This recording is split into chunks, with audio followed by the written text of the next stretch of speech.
प्रदेश कांग्रेस अध्यक्ष जीतू पटवारी ने आदिवासी भूमि के मुद्दे को लेकर बीजेपी और उद्योगपतियों पर आरोप लगाया। उन्होंने दावा किया कि मध्य प्रदेश में बीजेपी नेता और उनके संरक्षण प्राप्त उद्योगपतियों द्वारा आदिवासी समुदाय के लगभग 1,26,000 हेक्टेयर भूमि खरीदी गई। भोपाल में जारी बयान में जीतू पटवारी ने कहा कि आदिवासियों की जमीन के हस्तांतरण और खरीद फरोख्त के मामलों की गहन जांच हो।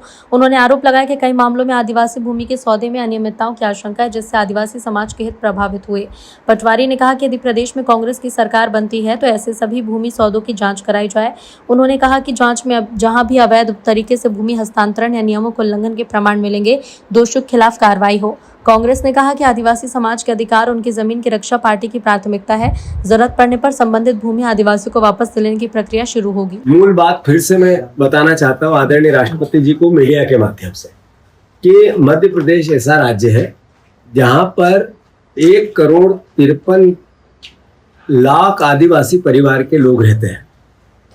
जो कानून है वो ये कहता है कि आदिवासी की जमीन किसी भी प्रकार से अन्य समाज के लोग, अन्य वर्ग के लोग नहीं खरीद सकते हैं, और जब खरीदेंगे तो सरकार की अनुमति लेनी पड़ेगी।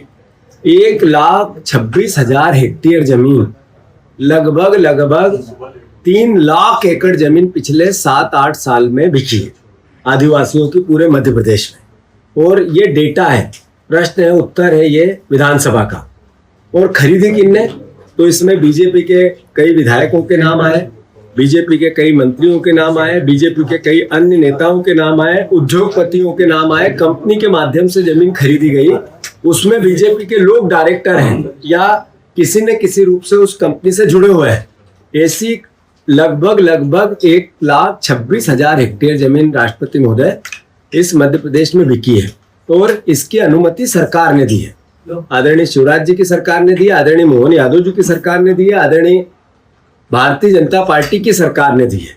तो मैं आग्रह करता हूं राष्ट्रपति जी से संज्ञान में लें और मोहन यादव और राज्यपाल जी को इस बात के लिए अवगत कराएं कि ये जमीन कैसे बिकी, इसकी जांच हो, इसकी समीक्षा हो, और किन लोगों ने ली इसका सत्यापन जनता के सामने हो।